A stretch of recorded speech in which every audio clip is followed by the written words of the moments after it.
Hello everyone. चलो बच्चे, आज हम कुछ छोटे छोटे सेक्शंस हैं इस चैप्टर के रहते हैं, वो करेंगे डिस्कस। जिसमें से पहला है सेक्शन 126। ये सेक्शन 126 है dividend etcetera to be held in abeyance. बेटा, अबेयंस का मतलब होता है सस्पेंड करना, या आप कह सकते हो रोक लेना। अच्छा, पढ़ते हैं जरा क्या कह रहा है। Section 126 applies where a transfer deed is delivered to the company for registration, but transfer of such shares is not registered by the company। मैं आपको समझाता हूं बेटा कहना क्या चाह रहा है वो। देखो, आपका सेक्शन 126 है। अज्यूम करो कंपनी का एक शेयर होल्डर है ए, ठीक है। ये कंपनी के 1000 शेयर्स होल्ड करता है इन एक्स लिमिटेड, ठीक है। अब क्या होता है, सुनो।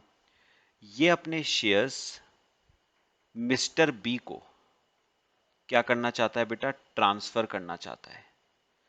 तो आपने पढ़ा हुआ है, जब आप अपने शेयर्स किसी दूसरे पर्सन को ट्रांसफर करते हो तो आप दोनों के बीच में बनती है बेटा एक ट्रांसफर डीड बनती है, जिसपे ट्रांसफरर और ट्रांसफरी दोनों का क्या होता है, साइन होता है। अब क्या हुआ, सुनो। ये कंपनी है। अब पता है हुआ क्या, सुनो। जो ट्रांसफरर है ना, जो ट्रांसफरर है, उसने ये ट्रांसफर डीड कंपनी के पास जमा करवा दी। तो ए ने ट्रांसफर डीड कंपनी के पास बेटा सबमिट करवा दी, ठीक है। लेकिन हुआ क्या, अभी तक रजिस्टर ऑफ मेंबर्स में से ए का नाम कटा नहीं है और बी का नाम एंटर नहीं हुआ है। यानी आप सिंपल वर्ड्स में पता ये कह सकते हो, ट्रांसफर डीड सबमिट तो हो गई, but transfer is not yet registered. Transfer is not yet registered मतलब रजिस्टर ऑफ मेंबर्स में अभी तक किसका नाम लिखा हुआ है, ए का। बी का नाम उस रजिस्टर ऑफ मेंबर्स में मेंशन्ड नहीं है। अब पता है हुआ क्या, सुनो। ट्रांसफर डीड जमा करवाने के बाद और ट्रांसफर रजिस्टर होने से पहले, मैंने क्या कहा, मैंने कहा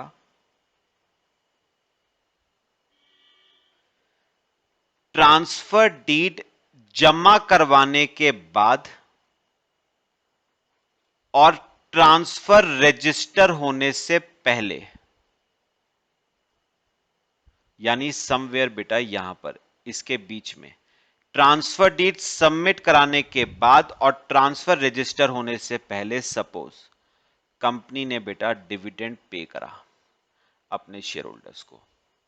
तो पता है अब दिक्कत क्या आती है, दिक्कत आती है कि ये डिविडेंड ए को मिलेगा या ये डिविडेंड बी को मिलेगा। तो बेटा लॉजिक तो ये कहता है, देखो अब दोनों क्या कहेंगे, बी कहेगा कि भैया ट्रांसफर रजिस्टर नहीं हुआ, वो आपकी गलती है, हमने तो ट्रांसफर डीड क्या कर दी थी, सबमिट, तो कायदे में ये डिविडेंड मुझे मिलना चाहिए, बी कहेगा। ए कहेगा रजिस्टर ऑफ मेंबर्स पे तो अभी मेरा ही नाम चल रहा है, तेरा नाम अभी तक एंटर नहीं हुआ है, तो कायदे में ये डिविडेंड मुझे मिलना चाहिए। और देखा जाए तो बात दोनों की सही है। तो पता है कंपनी क्या करती है ऐसे केसेस में ना, इस डिविडेंड को ट्रांसफर कर देती है अनपेड डिविडेंड अकाउंट में, यानी टेम्पररली इस डिविडेंड को सस्पेंड कर देती है, दोनों में से किसी को डिविडेंड पे नहीं करती है और उस डिविडेंड को ट्रांसफर करती है अनपेड डिविडेंड अकाउंट में। मतलब सिंपल वर्ड्स में ना, कंपनी कह रही है भैया अपने बीच का डिस्प्यूट आप सॉल्व कर लो, जिसको कहोगे हम तो उसको डिविडेंड दे देंगे।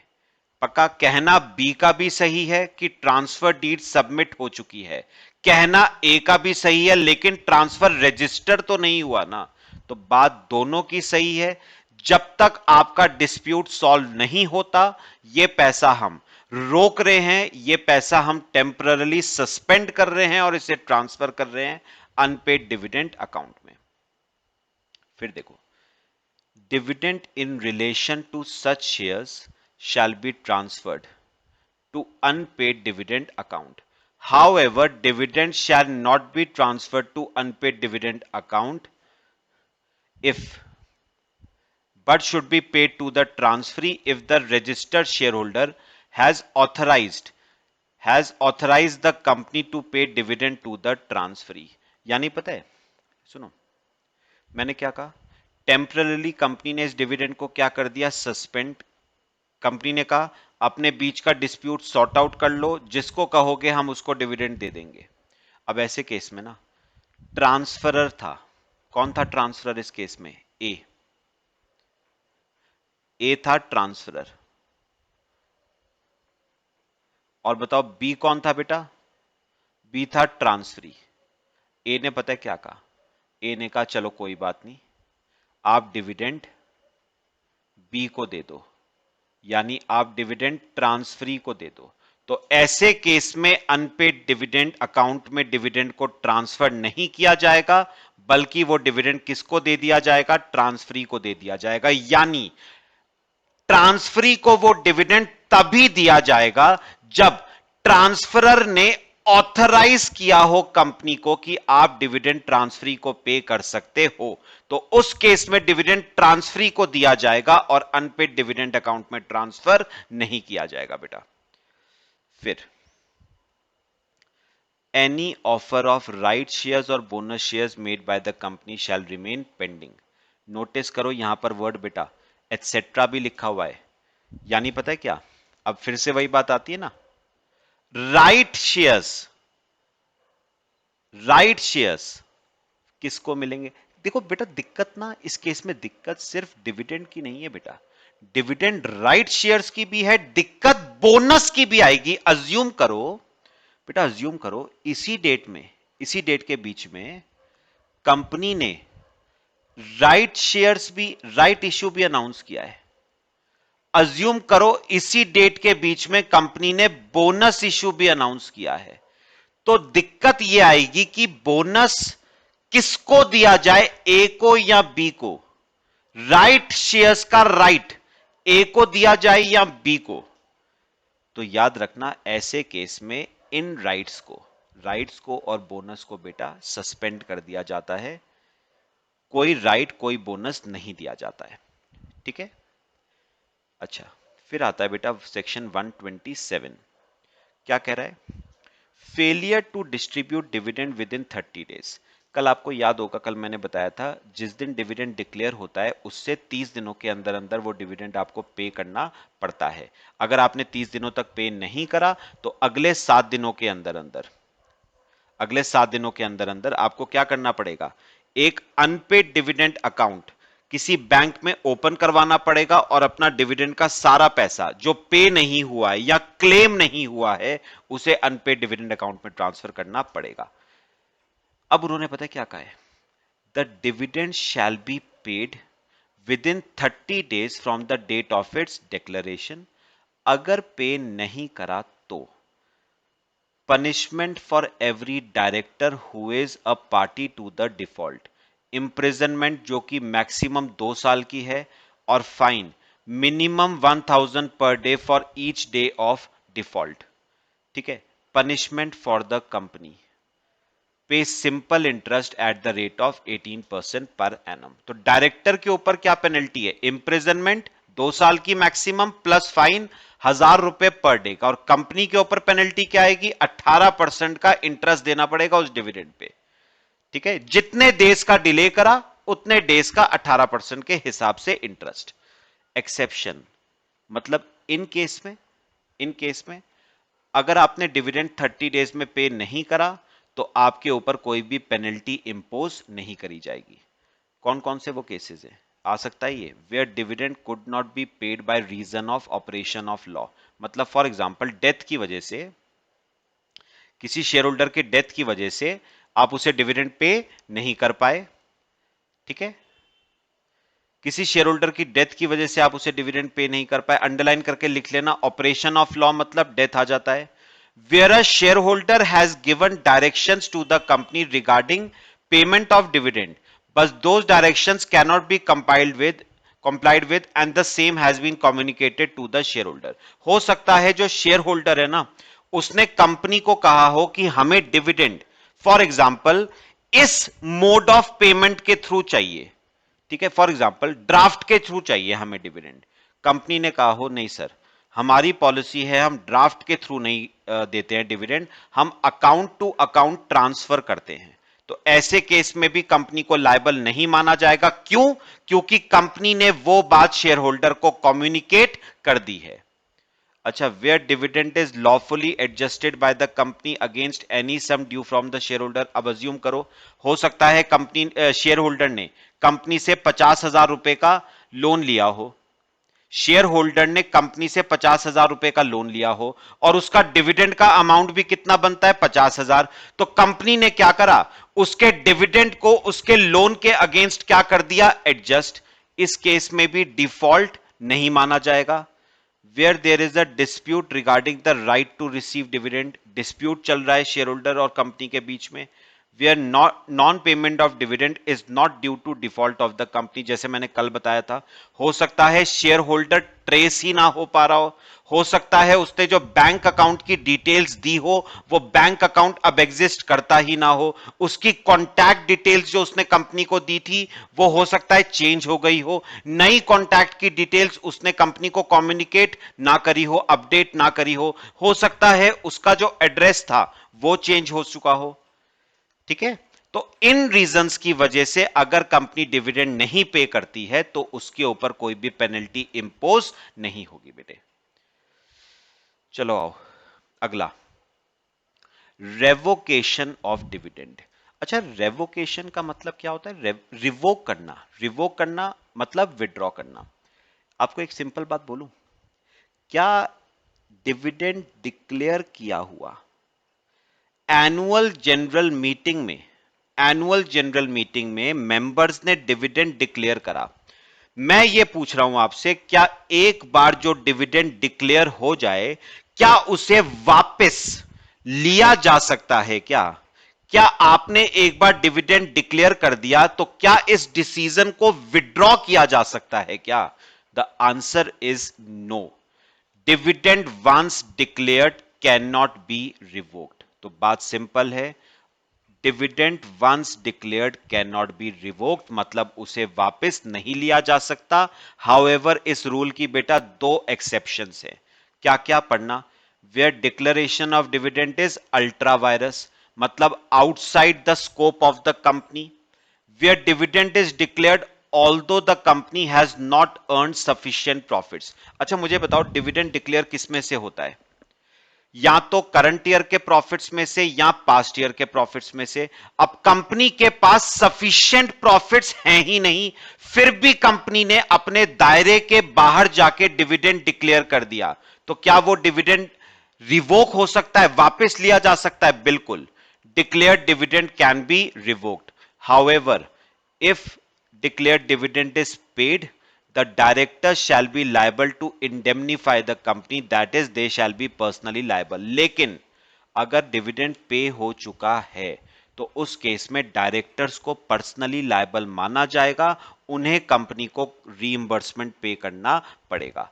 और दूसरा केस क्या है, where company ceases to be a going concern, मतलब क्या है, कंपनी अपना बिजनेस बंद कर रही है, कंपनी का बिजनेस कंटिन्यू करने का कोई इंटेंशन नहीं है, तो उस केस में भी डिक्लेयर्ड डिविडेंड में बी रिवोक्ड। ठीक है, तो दो एक्सेप्शन है ना, अगर कंपनी ने सफिशिएंट प्रॉफिट्स अर्न नहीं करे हैं तो कंपनी अपना डिविडेंड रिवोक कर सकती है। हाउएवर अगर डिक्लेयर्ड डिविडेंड पे किया जा चुका है तो डायरेक्टर्स को पर्सनली लायबल माना जाएगा, उनका फर्ज बनता है कि वो कंपनी को उसका रीइंबर्समेंट दें। और दूसरा केस है अगर कंपनी अपना बिजनेस बंद कर रही है। अब आता है इंटरिम डिविडेंड। बेटा सिंपल सी बात है, जरा सुनना मेरी, अच्छा, हमने करी थी ना सेक्शन 2 सब सेक्शन 35 में डेफिनेशन डिविडेंड की, वो कहता था डिविडेंड इंक्लूड्स इंटरिम डिविडेंड। क्या होता है interim dividend? Dividend declared between two AGMs is called interim dividend. Dividend interim dividend is declared by the board, और जो फाइनल डिविडेंड है it is declared by the members. Interim dividend board meeting में declare किया जाता है, जबकि final dividend annual general meeting में declare किया जाता है। The board of directors of a company में declare interim dividend during any financial year or at any time during the period from closure of financial year till holding of AGM। अच्छा सुनो,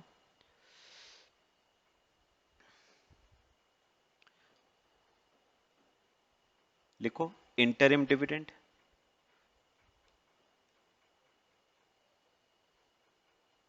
पता है उसने क्या कहा? सुनो,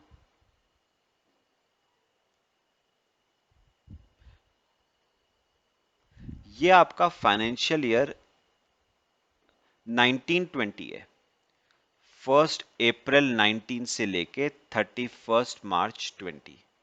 तो उसने कहा कि इंटरिम डिविडेंड ना ड्यूरिंग द फाइनेंशियल ईयर भी डिक्लेयर किया जा सकता है। मतलब 1920 का डिविडेंड 1920 में भी डिक्लेयर किया जा सकता है। ठीक है, तो इस पीरियड के दौरान आप इंटरिम डिविडेंड क्या कर सकते हो? डिक्लेयर। करंट ईयर का डिविडेंड जो करंट ईयर में ही डिक्लेयर हो जाए वो इंटरिम है। और इंटरिम आप चाहो ना तो ईयर के बाद भी डिक्लेयर कर सकते हो, बट एजीएम से पहले पहले, मतलब साल के बाद, बट एजीएम से पहले भी बेटा आप इंटरिम डिविडेंड क्या कर सकते हो? डिक्लेयर। लेकिन usually usually interim dividend during the current financial year ही क्या होता है? डिक्लेयर। ठीक है, तो आप interim dividend during the current financial year भी डिक्लेयर कर सकते हो या आफ्टर द फाइनेंशियल ईयर भी कर सकते हो, बट बिफोर एजीएम। फिर देखो, अच्छा इंटरिम डिविडेंड कहां से डिक्लेयर होगा? प्रॉफिट एंड लॉस अकाउंट से, profits of financial year for which such interim dividend is sought to be declare. Simple words में, प्रॉफिट्स करंट ईयर के या प्रीवियस ईयर के, profits generated in the financial year till the quarter preceding the date of declaration of interim dividend. अब सुनो, मेरी बात सुनो, सुनना ध्यान से सुनना। सपोज पता है आपने इंटरिम डिविडेंड ना यहां पर डिक्लेयर किया 1 नवंबर 19 को, इस डेट को आपने बेटा इंटरिम डिविडेंड क्या किया? डिक्लेयर। तो अब मुझे बताओ उसने क्या कहा?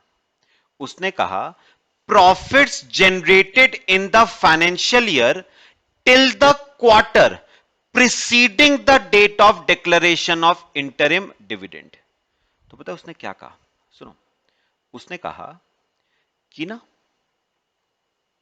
उसने कहा कि मुझे एक बार बताओ साल में कितने क्वार्टर्स होते हैं? 4 क्वार्टर। पहला क्वार्टर होगा अप्रैल मई जून, दूसरा जुलाई अगस्त सितंबर। तो उसने कहा जिस डेट को इंटरिम डिविडेंड डिक्लेयर हुआ है ना, उस डेट से जस्ट प्रिसीडिंग जो क्वार्टर था, मुझे बताओ इस डेट से जस्ट प्रिसीडिंग, जस्ट प्रिसीडिंग बेटा क्वार्टर कौन सा था?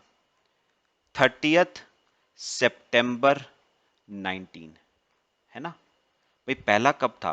अप्रैल मई जून, दूसरा जुलाई अगस्त सितंबर। तो याद रखना आप ये डिविडेंड, आप ये डिविडेंड इस क्वार्टर के प्रॉफिट्स में से भी आप पे कर सकते हो। पक्का बताओ, क्लियर हुआ? ठीक है, फिर इसके बाद restriction with respect to rate of interim dividend. When is the restriction applicable? ध्यान से सुनना। Where the company has incurred loss during the current financial year up to the end of immediately preceding quarter। वही बात आ गई। सुनो मेरी बात सुनो, पता है उन्होंने क्या कहा? उन्होंने कहा, ध्यान से सुनो, मैं इसी एग्जांपल में आपको बताता हूं। यहां पर देखो, थोड़ा सा नया बना देता हूं आपको। एक देखो,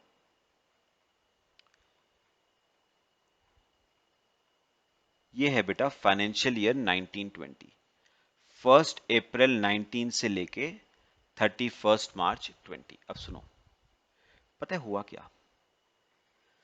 कंपनी ने इंटरिम डिविडेंड यहां पर डिक्लेयर किया 1 नवंबर 19 को। कंपनी ने बेटा इंटरिम डिविडेंड डिक्लेयर किया। अब पता है जो इंटरिम डिविडेंड पे होगा ना, ये 1 नवंबर से जस्ट प्रिसीडिंग जो क्वार्टर था ना, मुझे बताओ 1 नवंबर से जस्ट प्रिसीडिंग क्वार्टर कहां तक था? 30 सितंबर तक। तो याद रखना, ये ये इंटरिम डिविडेंड इस क्वार्टर के प्रॉफिट्स में से क्या किया जा सकता है? पे। तो ये जो इंटरिम डिविडेंड आपने डिक्लेयर किया है, ये इंटरिम डिविडेंड इस क्वार्टर के प्रॉफिट्स में से क्या किया जाएगा? पे। लेकिन अज्यूम करो इस क्वार्टर में आपको प्रॉफिट्स की जगह बेटा क्या हो रहे हैं? लॉसेस। ठीक है, तो ऐसे केस में ना, ऐसे केस में कंपनी ने आपके ऊपर एक, कंपनीज एक्ट ने आपके ऊपर एक बेटा रिस्ट्रिक्शन लगाई है। कंपनीज एक्ट ने आपके ऊपर एक क्या लगाई है बेटा? रिस्ट्रिक्शन।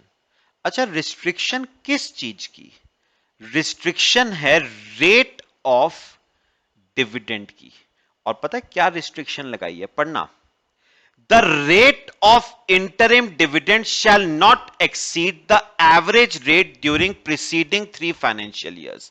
तो याद रखना, ये जो रेट ऑफ डिविडेंड है ना, ये पिछले 3 साल के रेट ऑफ डिविडेंड के एवरेज से ज्यादा नहीं होना चाहिए। मतलब ये रेट ऑफ डिविडेंड बेटा होना चाहिए either less than or equal to average rate for preceding 3 financial years. तो याद रखना, maximum interim dividend, maximum rate of dividend जो आप दे सकते हो, डिक्लेयर कर सकते हो, वो कितना है? पिछले 3 साल के रेट ऑफ डिविडेंड का एवरेज। उससे ज्यादा का आप डिक्लेयर नहीं कर सकते। अगर प्रीसीडिंग क्वार्टर में आपको प्रॉफिट्स की जगह बेटा क्या हुए हैं? लॉसेस। ये रिस्ट्रिक्शन तभी अप्लाई करेगी। अच्छा, फिर अदर पॉइंट्स।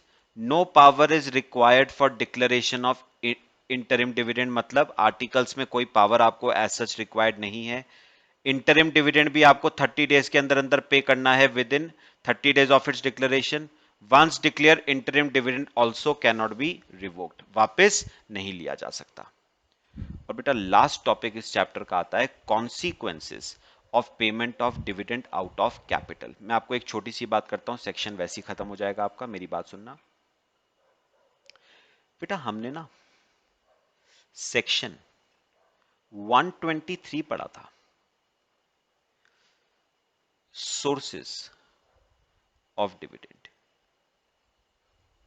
और पता है वो सेक्शन आपको साफ साफ एक बात कहता था कि आप जो डिविडेंड देते हो ना, वो डिविडेंड आप या तो दे सकते हो करंट ईयर के प्रॉफिट्स में से, या तो आप वो डिविडेंड दे सकते हो करंट ईयर के प्रॉफिट्स में से। लेकिन अगर करंट ईयर के प्रॉफिट्स इनसफिशिएंट हैं या करंट ईयर में प्रॉफिट्स हैं ही नहीं, तो आप डिविडेंड दे सकते हो out of previous year profits. और वैसे भी बेटा एक बात याद रखना, dividend is an appropriation of profit. ये जो डिविडेंड होता है ना, डिविडेंड क्या है? Dividend is an appropriation of profit. Dividend is an appropriation of profit. Dividend can only be paid out of profits. Dividend can only be paid out of profits. Dividend सिर्फ और सिर्फ बचे profits में से ही दिया जा सकता है। अब कंपनी ने पता है क्या करा? कंपनी के पास प्रॉफिट्स तो थे नहीं, कंपनी के पास प्रॉफिट्स तो थे नहीं, तो कंपनी ने क्या करा, डिविडेंड पे कर दिया आउट ऑफ कैपिटल। कंपनी ने डिविडेंड पे कर दिया आउट ऑफ कैपिटल। क्या कंपनी ऐसा बेटा कर सकती है क्या? In the absence of profits can dividend be paid out of capital? And बेटा a big answer is no. Dividend मैंने आपको पहले ही बता दिया, dividend is an appropriation of profit. Dividend can only be paid out of profits, it cannot be paid out of capital। और अगर अगर डायरेक्टर्स ने डिविडेंड आउट ऑफ कैपिटल पे करा तो उस केस में डायरेक्टर्स को बचे पर्सनली लायबल माना जाएगा और उन्हें कंपनी को इसका रीइंबर्समेंट पे करना पड़ेगा, कॉम्पनसेशन पे करना पड़ेगा। ठीक है बेटा, बस ये आपका बच्चा डिविडेंड छोटा सा चैप्टर था आपका, फिनिश हो गया। बाकी हम बच्चे नेक्स्ट क्लास में कवर करेंगे। Thank you.